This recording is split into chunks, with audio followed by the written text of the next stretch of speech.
What is up, guys? Joe Bornstein here again with Pound for Pound Coaching, of course. And today I'll be talking about how to minimize fatigue on week 4 and how to pace accordingly. And in particular, how to basically do less work and show up more fresh on the sessions that matter most, right? So here I just whipped up an easy program. This is I literally just made this like 10 minutes ago. So pretty cookie cutter in my opinion, but I just want to show you and demonstrate how I would pace secondary days in correlation with primaries when they are separated throughout the week. So for example, Monday right here is our primary squat, but our primary deadlift is going to be on Saturday. And then our primary bench will be on Thursday. So all primaries are split up. A lot of people do split up their primaries. I can give multiple examples, but I'll start with this type of split first, and then I will trickle down to the other ones as well. So first up, Monday primary squat. So after the primary squat, we have a secondary on, oops, I forgot to label this. It's supposed to be Friday. Let me just put that in. All right, so let me just put Friday right here. For the secondary squat is going to be on a Friday, primary is going to be on a Monday, right? So as you progress through the block, RP 6, 7, 8, and then 9, the secondary is progressing with it right here. So 6, 7, 8, but then I pull back to RP 5 on that week 4, right? Reason being is because we have a big primary deadlift the day after. We have an RP 9 triple the day after our secondary squat. So what is basically the benefit of pushing a secondary when the primary work for the block has already been accomplished? If you already did this and the week 3 basically primed you properly for the week 4 primary, why push the secondary? Some people would argue that you need some sort of squat intensity to prime a deadlift. But if it's back-to-back days like that, I would argue that you'll be in a net positive by pulling back that secondary and allowing for a little bit more recovery going into the primary pull for the last day of the block, like I said right here. Also, this right here can set up for the week 1 primary squat as well, while also, like I said, putting you in a net positive in a fatigue state for the primary deadlift the day after. So let's say, for example, the next macro or the next mesocycle, you have doubles instead of triples, right? For the primary, maybe you want your secondary to correlate to that, and you want a certain intensity to hit, but keep the RP somewhat similar, right? So, for example, let's say you're usually around like that 85% mark of the primary that you hit on the secondary.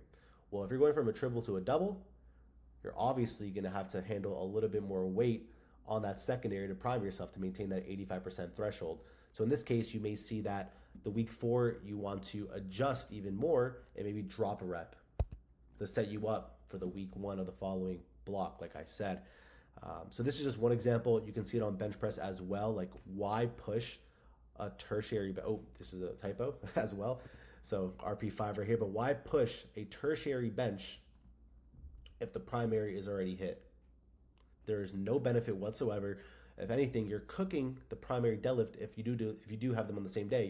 You're adding unnecessary fatigue to that primary deadlift on the same exact session. So why push secondaries or tertiaries if the primary movement's already accomplished? If you already hit the goal in the primary movement and you have other primaries later in the week, there is absolutely no benefit, in my opinion, to continue to push them, right? So what I strongly recommend is, if you're finding it hard to continue to push those primaries when they're split throughout the week and you have certain secondaries that are condensed within the middle between those exposures, then I recommend just deloading them, or not deloading, but basically setting yourself up for the following block. Make that a week 1. So in this case, you can even drop the reps further to keep a certain threshold. Like I said, let's say you need a certain percent to prime yourself. So if you're dropping reps on a primary, you may have to drop a rep on a secondary to maintain that certain threshold that we need.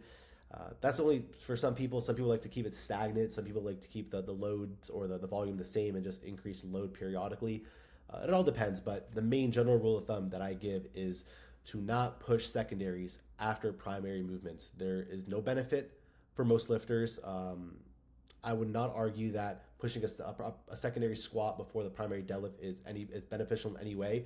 If you need more priming, just push the secondary deadlift more, right? Like if you need some sort of exertion on or more exertion before this primary deadlift right here, this RP9 deadlift, why not just push this secondary a little heavier? So at the end of the day, one of our main objectives within powerlifting programming is to basically show up on the days that matter the most, to be as predictable as possible. So in my opinion, if we have split primaries or even let's say a primary SPD at the beginning of the week, why push those secondaries? Why push the tertiaries? You're adding unnecessary fatigue, which then can affect the primaries you have at the end of the week, but also affect that week one of the following block, right? So in my opinion, it's better to be a little more proactive with the programming, with the fatigue strategies, rather than reactive and basically choosing on the fly whether you want to push that secondary or not, like having an optional push or not. I'd rather be consistent from block to block, macro to macro, and have these strategies built in the program and have that be consistent the entirety of the time. So we're not knowing, oh, in a week one, why we feel so beat up compared to last macro. Like, oh, what do we do different? Oh, we pushed the secondary, right? I'd rather just be, like I said, a little more proactive with the strategies and set yourself up for success on the following week ones or on the upcoming primaries you have to close out the block. So yeah, hopefully you enjoy this video. Hopefully you can implement some of these strategies if you'd like. And yeah, more videos to come. Thank you guys for watching. If you have any questions, you can shoot them in the comments or shoot P4P Coaching on Instagram a DM, and we'll be happy to answer. See ya.